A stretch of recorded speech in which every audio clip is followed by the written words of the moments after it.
मित्रों, आज इस विशेष पॉडकास्ट में हम बात करने वाले हैं एक बहुत ही विवादित और बहुत चर्चित, जो अपने काल में भी चर्चित थे और आज भी चर्चित हैं और आज भी उतने ही विवादित हैं, धर्मगुरु ओशो रजनीश के बारे में। और उनके बारे में जानने के लिए आज हमारे साथ आध्यात्मिक गुरु श्री सुशीलानंद जी हमारे साथ हैं। सुशीलानंद जी परमहंस योगानंद जी के शिष्य हैं और वो ओशो को उतना ही जिए हैं जितना परमहंस जी को। तो आज हम जानेंगे कि कैसे एक भोग के गुरु ओशो और एक प्राचीन योग के गुरु परमहंस योगानंद जी के बीच सुशीलानंद जी ने कैसे इन दोनों को अपने साथ, इन दोनों को गुरु मान के जिया। दो विपरीत गुरुओं के साथ आपने कैसे यात्रा किया? जी, सबसे पहले तो आपने कहा कि परमहंस योगानंद जी वो मेरे गुरु हैं। एक गुरु शिष्य प्राचीन संबंध होता था, गुरु शिष्य परंपरा थी। आज भी चल रही है ये परंपरा। ये हमारा प्राचीन ढंग था ज्ञान प्राप्त करने का। और अभी एक मॉडर्न कॉल भी है, जहाँ विज्ञान बहुत विकसित हो गया, दुनिया बहुत विकसित हो गई। तो समय बदलता है तो हम साधन भी बदलते हैं, ढंग बदल जाता है जीवन का। पहले हम बैलगाड़ी से यात्रा करते थे, आज हवाई जहाज से करते हैं। तो बहुत अंतर तो है, दोनों में यात्रा हो रही है, यात्रा एक ही है, ढंग बदल गया। ऐसे ही चाहे प्राचीन धर्मगुरु हों चाहे आधुनिक धर्मगुरु हों, बात एक ही कह रहे हैं, क्योंकि सत्य तो एक ही होता है, सत्य दो नहीं होते। वो चाहे चाइना के लाओ त्सु बोलें, चाहे बुद्ध बोलें, महावीर बोलें, कबीर बोलें, जो भी बोल रहे हैं, नानक बोलें, सब एक ही बात बोल रहे हैं, दो बात नहीं है, क्योंकि सत्य दो है ही नहीं। वहां तो एकाकार है, वहां कोई द्वंद्व नहीं है। अब प्राचीन गुरु परमहंस योगानंद जी मेरे गुरु हैं, मगर ओशो मेरे परम मित्र हैं। मित्र, क्योंकि ओशो एकदम आधुनिक व्यक्ति थे और वो भविष्य के लिए बोल रहे थे, क्योंकि समय बदल रहा है, कालखंड बदल रहा है। अब हम पुरानी चीज़ों का उतना लाभ नहीं ले सकते, पुरानी परंपराएं टूट रही हैं। विज्ञान सब परंपराओं को तोड़ देगा आज नहीं तो कल। ऐसे समय में हमको एक नई दृष्टि पैदा करना पड़ेगा। नया धर्म को समझने के लिए, सत्य को समझने के लिए नया ढंग पैदा करना पड़ेगा। तो ओशो एकदम नवीन व्यक्ति थे। वो भविष्य के धर्म खोजियों के लिए काम कर रहे थे। उन्होंने पश्चिम, जो बहुत एडवांस था, उनके लिए बात कर रहे थे। और आने वाले समय में ओशो को समझने वाले ज़्यादा लोग होंगे। सब योग के मार्ग में नहीं पहुंच सकते, और योग और भोग ये दो चीज़ नहीं है जैसा कि लोग समझते हैं। जैसे ओशो को भोग के मार्ग का प्रतिनिधि बोलते हैं, ओशो भोग सिखाते हैं। भोग क्या है? आप भगवान को भोग लगाते हैं ना, तो भोग तो बहुत पुण्य चीज़ है। भोग के प्रति हमारी दृष्टिकोण बहुत संकुचित है, हम बहुत नीचे तल से सोचते हैं। उसमें गलती हमारी है, भोग की नहीं है। भगवान कृष्ण तो पूरा भोग का ही वर्णन है। उनके जितने सेलिब्रेशन थे, जो रास नृत्य था, वो सब भोग था। तो भोग के तल अलग अलग होते हैं। एक तो शरीर के तल पे भोग है, एक मन के तल पे भोग है, और एक हृदय के तल पे भोग है, और एक ऐसा भी भोग है जिसमें कोई तल नहीं है। वही भोग भगवान बनता है। भोग से ही भगवान बना है, इसीलिए तो भगवान को भोग लगाते हैं। तो ओशो जो बोल रहे थे, वो कुछ भोग की बात से वो भगवान तक ले जा रहे थे। परमहंस योगानंद जी ने योग का मार्ग बताया, उससे आप भगवान तक पहुंच सकते हैं। दोनों मार्ग ले जाते हैं। योग का मार्ग एक अनुशासित मार्ग है। योग के 8 चरण हैं: यम, नियम, आसन, प्राणायाम, प्रत्याहार, धारणा, ध्यान, तब जाके समाधि 8वां। और योग के यम और नियम है, 5 यम है, 5 नियम है, जिनमें ब्रह्मचर्य भी एक नियम है। बहुत 10 जो नियम है उनका पालन करना इतना सरल नहीं है। 1 लाख व्यक्ति में एक व्यक्ति भी नहीं कर सकता उन 10 को। योग का जो बेस है वो यम नियम है। तो कोई योगी बहुत कम हो सकते हैं, कोई कोई इन 10 नियमों का पालन कर सकता है और कोई कोई योग में जा सकता है, मगर भोग से तो सभी जा सकते हैं। 90% लोग भोग के मार्ग से जा सकते हैं, क्योंकि भोग में तो है ही वो भोग तो कर ही रहे हैं, अनकॉन्शियस कर रहे हैं। और भोग बुरी चीज नहीं है। भोग जाग के अगर आप भोग रहे हैं तो फिर वो भोग नहीं है, वो प्रेम है। और यदि आप नींद में भोगे जा रहे हैं, अनकॉन्शियसली लाइफ में भोग की तरफ भागे जा रहे हैं, तो वो भोग नकारात्मक है। तो ओशो तो यही बोलते थे, वो बोलते थे इस संसार में तुम बांटो ही मत किसी चीज को, 2 हिस्से में करो ही मत, योग और भोग दोनों एक ही है। एक सीढ़ी भोग है, दूसरी सीढ़ी योग है। यदि तुम्हारा भोग पूरा हुआ तो योग घटेगा तुम्हारे जीवन में, और ये सत्य है। यदि आपने जाग के भोग लिया तो आपको दिखाई दे जाएगा एक दिन कि ये भोग कुछ नहीं है, और जिस दिन ये दिखाई दे जाएगा कि ये व्यर्थ है, उस दिन योग आपके जीवन में अपने आप आ जाएगा। योग क्या है? योग है आत्मा का परमात्मा से मिलन। क्योंकि हम जीव आत्मा है, शरीर में एक जीव आत्मा है और एक संपूर्ण आत्मा भी है जिसको हम परमात्मा कह देते हैं। तो हमारा उस परमात्मा के साथ जो संबंध है वही योग है। ठीक है, तो ये योग और भोग, पहली बात तो दो नहीं है, 2 पार्ट है। एक ही चीज के 2 ढंग हैं। गुरु जी ने, परमहंस योगानंद जी ने इसको योग से पूरा समझाया और योग के द्वारा लोगों को ईश्वर तक पहुंचा रहे हैं। आज वो शरीर में नहीं है, उनको शरीर छोड़े 75 साल से ज़्यादा हो गए, मगर दुनिया भर में, पूरे विश्व में उनकी शिक्षाओं के कारण बहुत सारे लोग ईश्वर तक पहुंच रहे हैं। उनका जीवन शांत, आनंदित और बहुत स्वस्थ है। शारीरिक तल पे, मानसिक तल पे उनका जीवन बहुत खिल गया। वैसे ही ओशो को जो ठीक ठीक समझ पा रहे हैं, जो उसके भोग के अर्थ को समझ पा रहे हैं, ओशो भोग की बात किए हैं, मगर बहुत गलत धारणा है कि ओशो ने भोग करने के लिए कहा है। ओशो ने तो भोग के माध्यम से योग करने को कहा है। ठीक है, भोग को अलग डायमेंशन पे उन्होंने समझाया ही नहीं है, उन्होंने करके प्रैक्टिकल दिखाया। जो ये रॉल्स रॉयल कारें थी ओशो की, या डेली उनके यहाँ संध्या सत्संग में दुनिया के 10-15 हजार युवक और युवती शाम को उनके साथ नाचते थे, तो वो नित्य क्या था? वो रास था। उस रास में महारस था, और उस रस में ऐसी स्थिति आ जाती थी नाचते नाचते कि ईश्वर की अनुभूति होती थी, दिव्य प्रेम की अनुभूति होती थी। तो ओशो भी ले कहाँ गए? उनको योग में ले गए। अब माध्यम नित्य को बना लिया।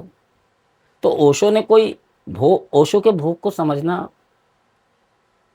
सब नहीं समझ पा रहे हैं, यही कंफ्यूजन है। जो ओशो विवादित हो गया अपने कालखंड में भी, आज भी उसका मूल कारण क्या है कि ओशो बहुत एडवांस बात कर रहे हैं, और हमारा जो चित्त है, जो भारतीय मनुष्य है, इसका जो चित्त है अतीत से बंधा है, वेद से बंधा है, पुराण से बंधा है, परंपरा से बंधा है। और ओशो एकदम, अगर देखे, जिसको भविष्य के बारे में बात करनी है वो पुराने अतीत को छोड़ना पड़ेगा उसको। ओशो अपने पुराने जो धर्म शास्त्र थे, जो जीने का ढंग था, धर्म था, उस जो उनको लगा कि अब ये प्रासंगिक नहीं है, उस सब को छोड़ दिया और एक नवीन दृष्टि, नवीन दर्शन के साथ, भविष्य की दृष्टि के साथ उन्होंने काम शुरू किया। उन्होंने अपनी देशना देनी शुरू की। तो लोग कंफ्यूज तो होंगे ना, क्योंकि आप तो अतीत से बंधे हैं। आप तो अतीत के, आप वही जानते हैं कि हम पूजा करते हैं, पाठ करते हैं, यही धर्म है। ऐसा नहीं है, ये बड़ी बात थी। धर्म को समझने के लिए एक सद्गुरु का होना जरूरी है, और हर गुरु को समझना भी संभव नहीं है। कई बार तो गुरुओं के 200-400 साल बाद उन्हें समझा जाता है। वैज्ञानिकों के साथ भी होता है। कोई वैज्ञानिक ने अभी खोज की, 200 साल तक उसका कोई पता ही नहीं चला, और उसके बाद उनको स्वीकार किया गया। तो ओशो एकदम आधुनिक थे, भविष्य के व्यक्ति थे। उन्होंने जो किया है वो बहुत अद्भुत है, बहुत अद्भुत। अभी हमारा चित्त तो उसको समझ पाने की स्थिति में ही नहीं है। उनका पूरा जीवन मनुष्य की सेवा, मनुष्य को ईश्वर तक पहुंचाने में, उसके जीवन को आनंदित करने में, एक सहज जीवन जीने के लिए उन्होंने लगातार अपना जीवन अर्पित किया। और सिर्फ जीवन ही अर्पित नहीं किया उन्होंने, जो ओशो की डेथ मिस्ट्री है उनको पॉइजनिंग किया गया, अमेरिका में उनको पॉइजन दिया गया। उस पॉइजन की वजह से, स्लो पॉइजन, ओशो जब वहाँ से अमेरिका से इंडिया आए, 3 साल 4 साल के बीच में ओशो का पूरा शरीर जर्जर हो गया था उस पॉइजन की वजह से, और इसीलिए उनका डेथ भी हुआ। तो उन्होंने तो मृत्यु को स्वीकार किया। इससे बड़ा और क्या त्याग होगा कि लोगों को प्रेम देने के लिए, लोगों के अच्छे जीवन के लिए उन्होंने जहर पीना स्वीकार कर लिया। वो जानते थे मुझे जहर दिया जाएगा, उनके ऊपर अनेक बार हमले भी हुए, मगर उन्होंने अपना काम जारी रखा। बहुत विरोध हुआ उनका, जो भी सत्य बोलेगा उसका विरोध होगा। जीसस का भी विरोध हुआ। पास्ट में आप जाके देखिए, बहुत सारे ऐसे लोग थे जिन्होंने सत्य बोला और उस समय उनको मार दिया गया। जीसस को क्यों क्रूसिफाइड किया गया? आज उसी जीसस को दुनिया के आधी आबादी मान रही है। और उस दिन उनको 12 शिष्य थे, वो भी उनके साथ नहीं थे।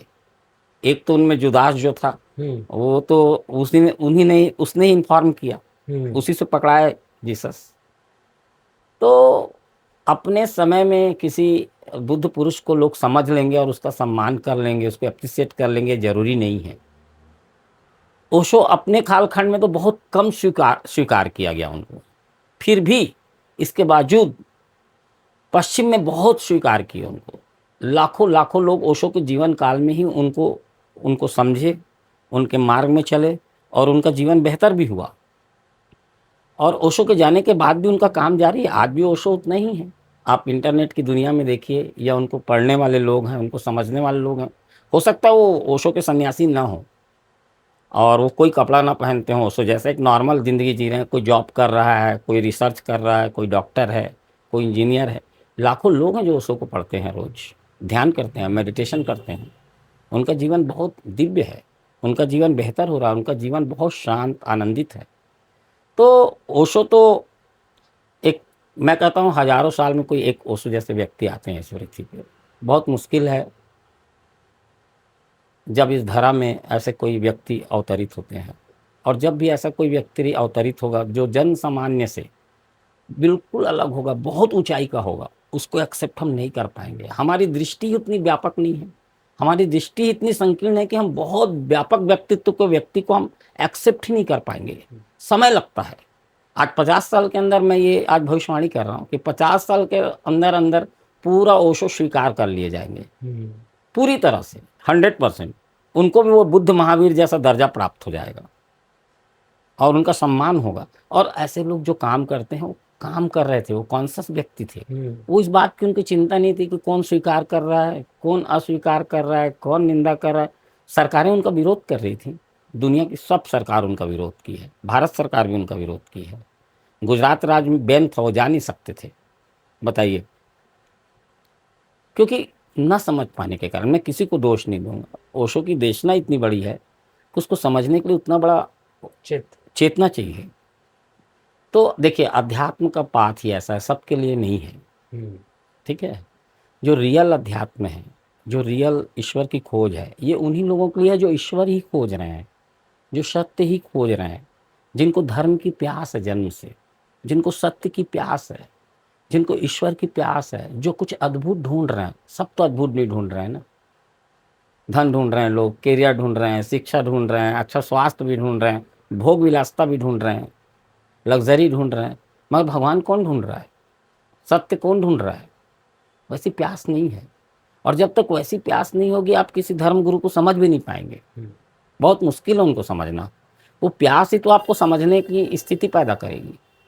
तो जो लोग इस प्यास को लेके आए हैं, वो तो निश्चित ही पूर्ण है अपने आप में। वो ओशो के बारे में मैं क्या चर्चा करूं, मैं तो घंटों तक ओशो के बारे में बात कर सकता हूं।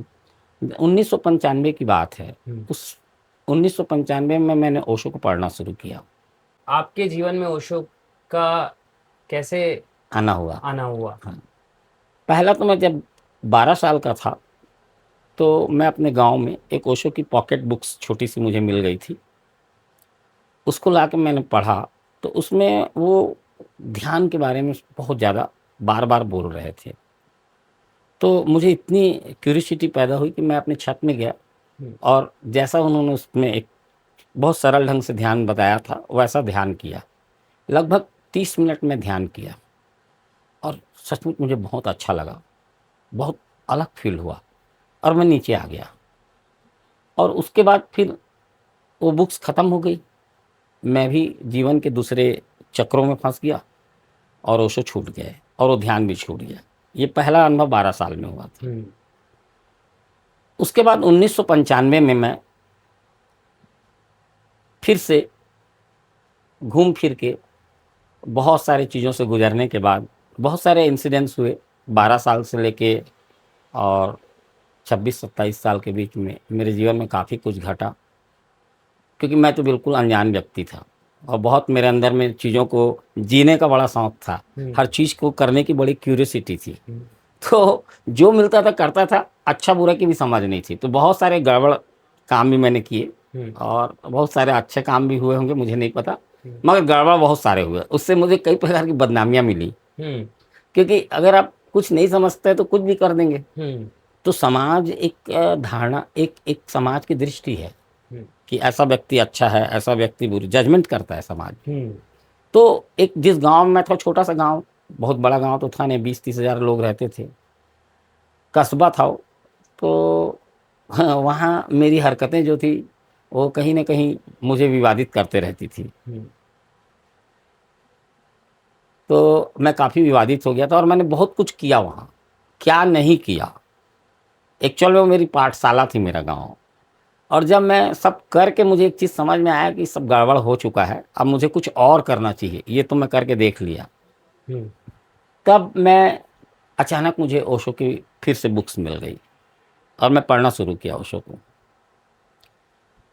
अब इसके बाद जो मैं ओशो को पढ़ रहा था और जो मैं पहले पढ़ा था, बहुत अंतर था। अब मैं ओशो को ठीक से पढ़ रहा था और समझने की कोशिश कर रहा था, मेरी बातें मेरे ठीक से समझ में आ रही थी। इस बीच मैंने दर्शन भी पढ़ लिया था, मनोविज्ञान, दर्शन, ये कुछ पढ़ लिया था। तो अब मुझे थोड़ी सी बात अंदर आने लगी। इसके बाद मैं लगातार 1 साल तक पढ़ते रहा। 1 साल पढ़ने के बाद ये बात सुनिश्चित हो गया कि मुझे ध्यान करना है और मैं ये सोच ही रहा था कि मैं ध्यान शुरू करूँगा। ठीक उसी समय अचानक एक मेरे से एक व्यक्ति मिले, उन्होंने मुझे ऑटोबायोग्राफी ऑफ योगी दे दी। और मैं ऑटोबायोग्राफी योगी को जैसे हाथ में लिया तो उसके मुख्य पृष्ठ पे गुरुजी की फ़ोटो है। जब मैं उसको देखा तो मैं 10 मिनट तक हिप्नोटाइज रहा, ऐसा कहना ठीक होगा, हिप्नोटाइज, समझने के लिए। मैं उनके प्रेम में खो गया और मुझे लगा कि अरे यही तो मेरे गुरु हैं। एकदम ऐसा विस्फोट भाव हुआ मेरे अंदर में कि अरे मेरे गुरु यही हैं। और अचानक इस तरह, बस वो रात में सोया नहीं और मैं ऑटोबायोग्राफी पढ़ते रहा और 2 दिन तक मैं ऑटोबायोग्राफी पढ़ा और पूरी पढ़ लिया। उसके बाद मेरे अंदर में मुझे लगा कि मैं वही आदमी नहीं हूँ जो 2 दिन पहले था। मुझे लगा कुछ तो समथिंग चेंज हो गया है मेरे अंदर। और मैंने प्लान किया कि सबसे पहले अब मैं इस तीसरे दिन मैंने सब खोजबीन किया कि कैसे मैं यहाँ तक पहुँचूँ। तो मुझे समझ में आया कि रांची में इनका आश्रम है, जो ये अमेरिका जाने के पहले 17 से 1920 में इस्टेब्लिश किए थे। रांची में स्कूल और आश्रम, और यहाँ से रांची बहुत दूर है नहीं। तो चौथे 5वें दिन मैं, अब मेरे छोटे भाई बहन, सबको मैं बोला चलो रांची चलते हैं, और हम पहुँच गए आश्रम। गुरुजी का आश्रम पहुँच गए। वहाँ कुछ मॉन्क थे, बहुत बड़ा आश्रम है, पूरा गार्डन, पेड़ पौधे, फल फ्रूट्स, बहुत सुंदर, अद्भुत। मगर चूँकि मैं तो समझने की कोशिश कर रहा था, आश्रम जीवन मेरा पहला एक्सपीरियंस था आश्रम जीवन का, तो मैं तो समझने की कोशिश कर रहा था। मगर मेरे छोटे छोटे भाई बहन बहुत आनंद ले रहे थे, कभी पेड़ पे चढ़ जाते थे, कभी लीची तोड़ते थे। लीची उस समय खूब हुई थी। वहाँ खाने का समय होता था, नाश्ता का समय होता था, ध्यान का समय होता था, कीर्तन करते थे। तो मेरे भाई बहन भी खूब आनंद लिए और मैं भी खूब आनंद लिया। और जो वहाँ मॉन्क थे, उन्होंने हमारा बहुत प्रेम से हमारा बहुत ध्यान रखा। वो समझ गए थे कि बच्चे लोग आ गए हैं, पता नहीं कहाँ से कैसे, मगर उन्होंने हमको बहुत प्रेम दिया, बहुत हमारी देख रेख की। और मैं आज भी अंदर से सोचता हूँ तो भाव विभल हो जाता हूँ कि गुरु जी के प्रत्येक व्यक्ति अपना सब कुछ गुरु जी को समर्पित करते हैं। इतना प्रेम है। जो रांची आश्रम के हमारे जो मॉन्क हैं या और दूसरे डिओटी हैं, वो अद्भुत हैं। अपना सब कुछ अपने गुरु के लिए उनका समर्पित है। और जो भी गुरु की सेवा में या गुरु के पास पहुंचा है तो उसको अपने अतिथि, महाअतिथि की तरह उनका उनका व्यवहार होता है। तो खैर 7 दिन मैं रहा रांची आश्रम में, वहाँ मेडिटेशन सीखा। गुरु जी का एक बेसिक कोर्स था, पहला स्टेप मेडिटेशन का। उसमें कुछ एक्सरसाइज थे, कुछ 1-2 प्राणायाम थे, कुछ बेसिक मेडिटेशन जिसको हंसा कहते हैं, वो मेडिटेशन था।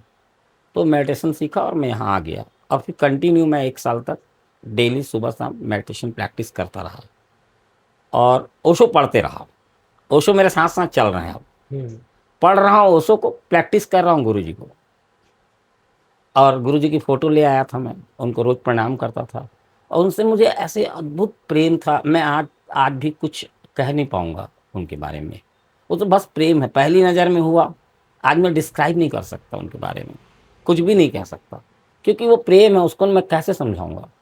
वो हो गया। और मैं ये भी, मेरा ऐसा मानना है कि ये एक जन्म का नहीं होता है। ये गुरु शिष्य संबंध जन्मों जन्मों चलते हैं। ये एक यात्रा है, ये बर्थ टू बर्थ। तो मुझे तो लगता है मैं इनसे जन्मों से जुड़ा हुआ हूँ। और वो अद्भुत प्रेम के देवता हैं, प्रेमा अवतार हैं। हमारे जो गुरुजी हैं उनको प्रेमा अवतार भी कहते हैं, परमहंस योगानंद जी। क्योंकि उन्होंने, उनका जो प्रेम था, उनकी जो दिव्यता थी, दिव्य प्रेम था, वो बहुत अद्भुत है, अवर्णनीय है। तो बस उनके प्रेम में मैं डूबा रहा। एक तरफ उनसे भक्ति, उनके प्रति प्रेम, गुरु जैसी श्रद्धा, और दूसरी तरफ रोज मेडिटेशन और ओशो को सुनना। तो ओशो से पूरे मेरे मनोविज्ञान, दर्शन, ये सब मुझे क्लियर होते गया। और दूसरी तरफ ध्यान जो मैं कर रहा था, उससे मुझे समझ, चेतना जागृत होती गई। उससे मेरा कॉन्शसनेस एक्सपांड हुआ, उससे मुझे क्लियरिटी आने लगी। और ओशो मुझे दिल को छूते थे पूरी तरह से। तो मैं उतना ही ओशो को प्रेम करता था और उतना ही गुरु जी को करता था। ओशो बोलते हैं कि तुम कहीं से भी शुरू करो यात्रा, भोग से करो तब भी पहुंच जाओगे, योग से करो तब भी पहुंच जाओगे। तुम कहाँ खड़े हो? तुम दिल्ली में खड़े हो और तुम्हें बम्बई जाना है तो यात्रा तो दिल्ली से शुरू करनी पड़ेगी तुमको। तो तुम कहाँ खड़े हो? तुम देखो, तुम वहीं से जा सकते हो। अब ओशो तो देखिए मल्टी डायमेंशनल गुरु हैं। गुरुदेव, मुझे जितना मैंने देखा है लोगों को, लोग ओशो को सोचते हैं कि ओशो ने सिर्फ भोग की बात की है। क्या ऐसा है कि सिर्फ ओशो से भोग की बात की है, या वो एक हर किसी को एक मार्ग देना चाहते थे? नहीं, उस ओशो ने भोग की जो बात की है, पहली तो बात, वो भोग ही अलग है। जो आम आदमी जो भोग समझ रहा है उसकी बात ही नहीं की है। ठीक है, वो उनका भोग क्या है? ईश्वर तक पहुंचने के लिए भोग एक साधन बने। भोग को साधन की तरह उपयोग करने को कहा है उन्होंने। क्योंकि वो ये भी कह रहे थे ना कि आप दमन मत करो, सप्रेस मत करो।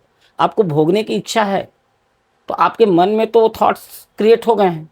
अब आप उस थॉट्स को कैसे डिसॉल्व करोगे? तो आप भोगते हुए, योग करते हुए योग भी करिए और भोग भी करिए, पैरेलल में कीजिए। और धीरे धीरे जाग के ये देखिए कि ये भोग से मिला क्या। आप भोगे, उससे कुछ मिला, तो धीरे धीरे आपको तो बोध हो ही जाएगा ना कि मिलता तो कुछ भी नहीं है भोग से, सब खो जाता है। होता सब कुछ है, सब खो जाएगा भोग से, मिलेगा कुछ नहीं। एक तृष्णा है वो। तो उस तृष्णा को ओशो बोलते हैं जाग के देखो। ओशो ये भी बोलते थे कि मैं तुम्हें कुछ सिखाने नहीं आया हूँ, जगाने आया हूँ, जागो। उनका पूरा का पूरा फोकस अवेयरनेस पे था। और जगाने के लिए वो बोलते थे मेडिटेशन टूल्स है, साधन है। और उन्होंने कोई एक विधि थोड़ी दी, 300 विधियां हैं ओशो की। उन्होंने बहुत सारे ध्यान डिजाइन किए। और वो उनके जो सारे ध्यान है अपने आप में वंडरफुल हैं। आप डायनेमिक मेडिटेशन करके देखिए, कुंडलनी कीजिए, नटराज कीजिए, नाद ब्रह्म कीजिए, उनके सक्रिय ध्यान है कुछ, और कुछ निष्क्रिय ध्यान भी है। 300 विधियां हैं ओशो की। एक किताब है जिसमें सारी ध्यान विधियां दी हैं, ठीक है ना।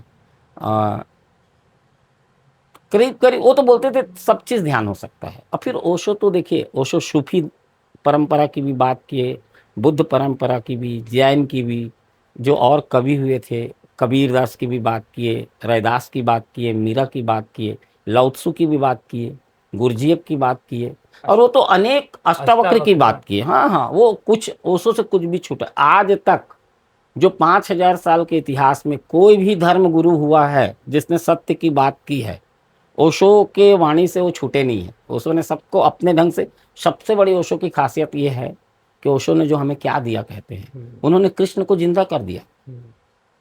गीता को जब कृष्ण ने, ओशो ने अपने ढंग से कहा, आप वो गीता सुनिएगा, ओशो की गीता है, गीता दर्शन 8 इस पार्ट में है, उसके पूरे प्रवचन भी है, ऑडियो प्रवचन, आप सुनिए उसको, किस ढंग से उन्होंने कृष्ण को जिंदा किया। वो पूरा कालखंड ऐसा लगेगा कि जिंदा हो गया, आप महसूस करेंगे कि उसी कालखंड में पहुंच गए हैं, उस महाभारत कालखंड में।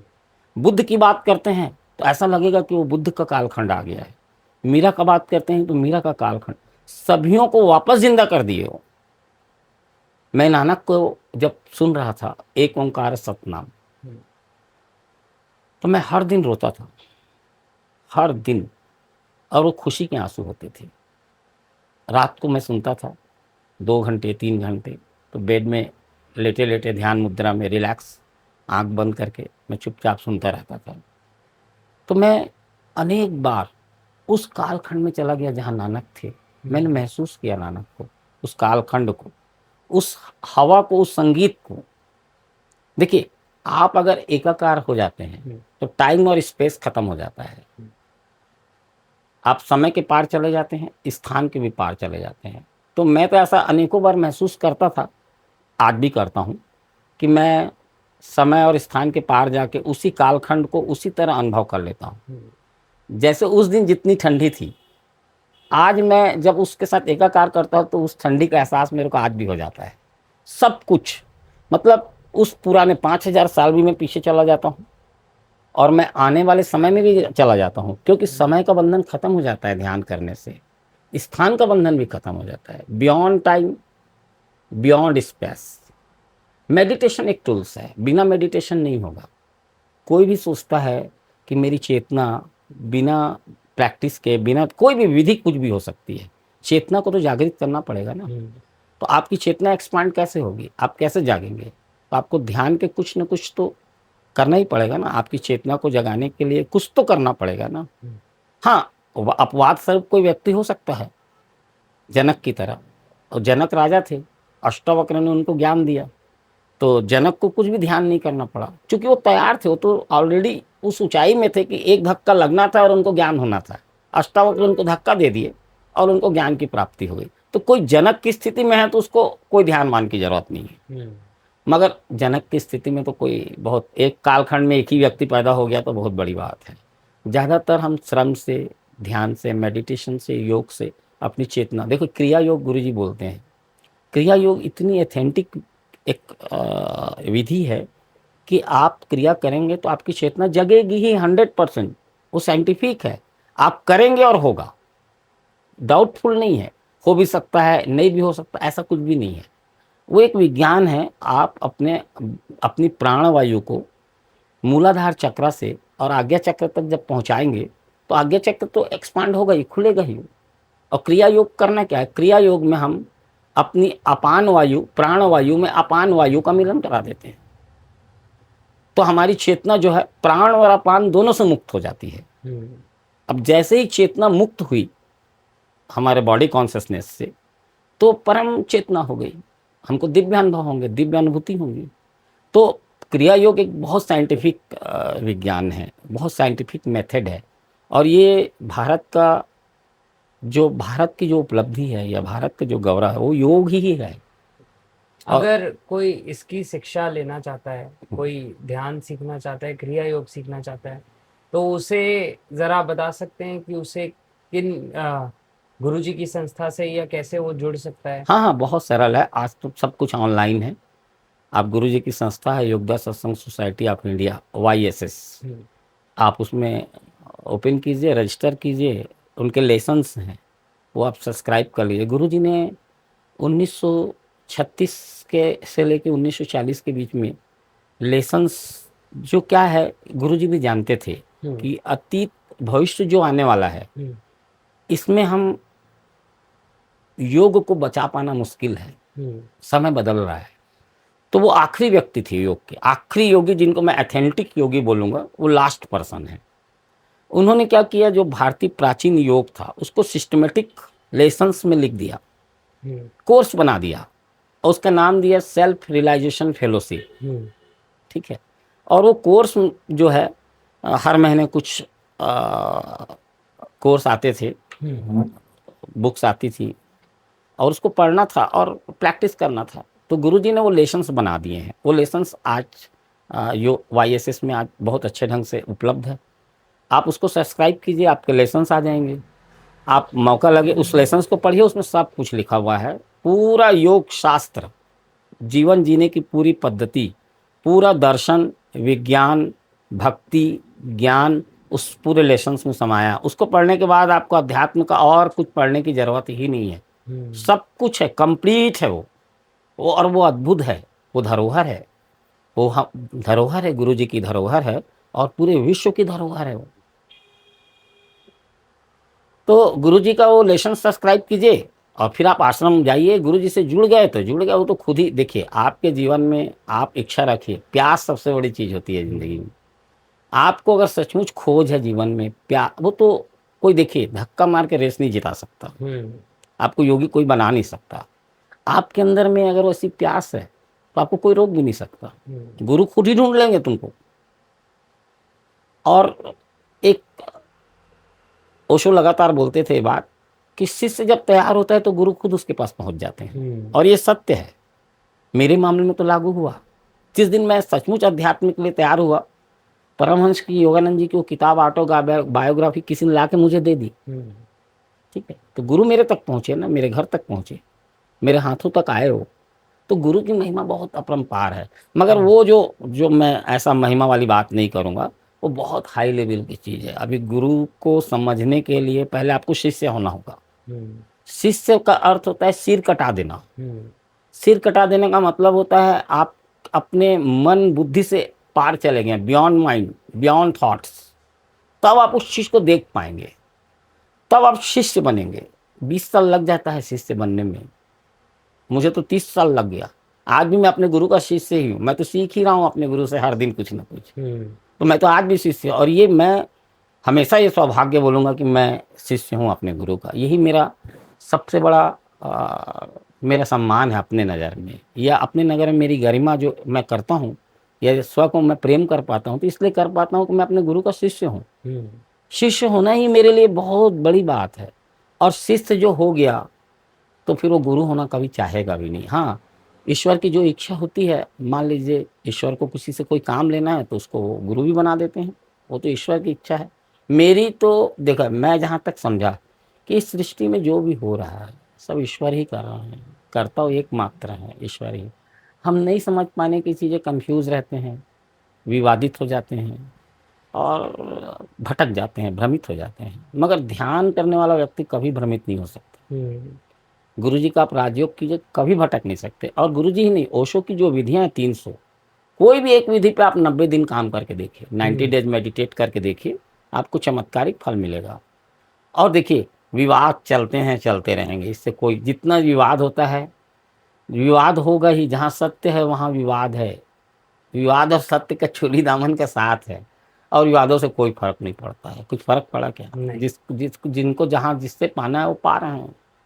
तो और मैं तो दोनों को एक ही नज़र से देख पाया, मैं तो समझ गया, मैं तो समझ पाया कि अंतर कुछ थोड़ी है। जो ओशो बोल रहे हैं वही गुरुजी बोल रहे हैं।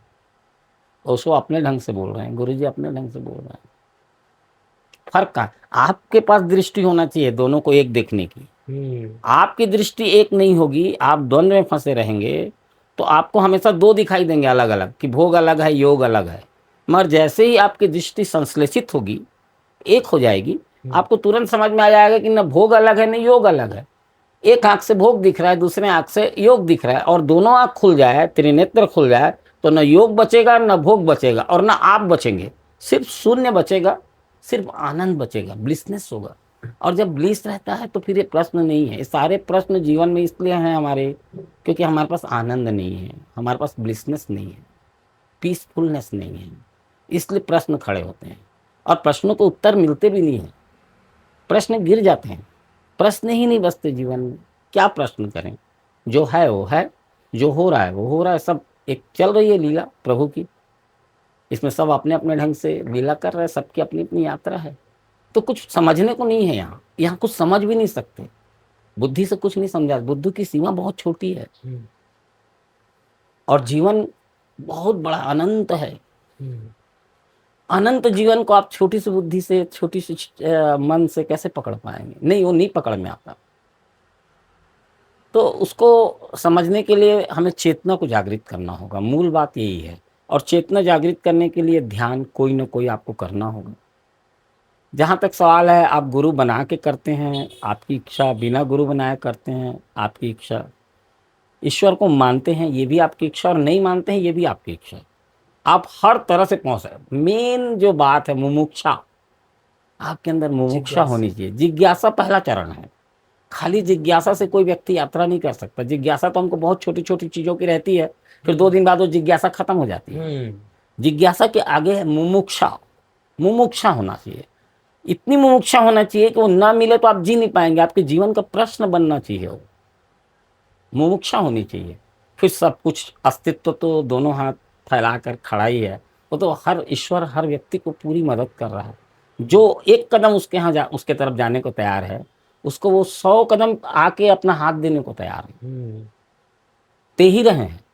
मैं साक्षात, मैं अपने अनुभव से बोलता हूँ कि ईश्वर हर पल हमें मदद कर रहा है, एवरी टाइम। और वो हम पे कोई जजमेंट नहीं करता कि हमने क्या किए हैं, क्या करते हैं, क्या नहीं करते हैं। ये भी गलत धारणा है। आप उसके नज़र में कभी कुछ अशुभ नहीं होते हैं, वो आपको बराबर प्रेम करते हैं। आप बस उनके तरफ प्रेम से बढ़ें, हाथ बढ़ाए तो हाथ थाम लेंगे आपका। और कोई अपराध बोध रखने की जरूरत नहीं। यहाँ तो अंगुली माल जैसे लोगों को ईश्वर की प्राप्ति हुई, जो डाकू थे। किसी को भी हो जाएगी। हर एवरीबॉडी इज, हर कोई पात्र है, बस उसके मन प्यास, मूल बात है प्यास। मेरे अंदर प्यास थी इसलिए मैं खोज पाया, तुम्हारे अंदर प्यास है, तुम भी खोज लोगे। और फिर बहुत गहरा जाओगे, जब तुम जान लोगे तो ये भी जान जाओगे कि सब मिला ही हुआ था, खाली बोध नहीं था। होता क्या है ध्यान से? होता क्या है, आपकी आपकी बोध जाग जाता है, आपका कॉन्शियसनेस जाग जाता है। तो दिखाई देता है कि सब तो पहले भी था, आज भी है, कल भी हो रहा था, आज भी हो रहा है। करता तुम हो नहीं, कर कोई और कर रहा है। तो कुछ पाना भी नहीं है यहाँ, सब मिला ही हुआ है। जाग कर देखना है, हमें अपने आप को जानना है, समझना है, और अपने स्वभाव में जीना है। भगवान कृष्ण गीता में एक जगह बोलते हैं, स्वधर्मे निधनम श्रेयम पर धर्मो भयावा। मतलब आप अपने स्वभाव में जियो। स्वधर्मे निधनम श्रेयम, अपने धर्म में निधन भी हो जाए तो श्रेयस्कर है, बढ़िया है। पर धर्मो भयावा, दूसरे के धर्म में जीना बहुत भयकारक है, भयकारक है, फियर कॉम्प्लेक्स क्रिएट करेगा।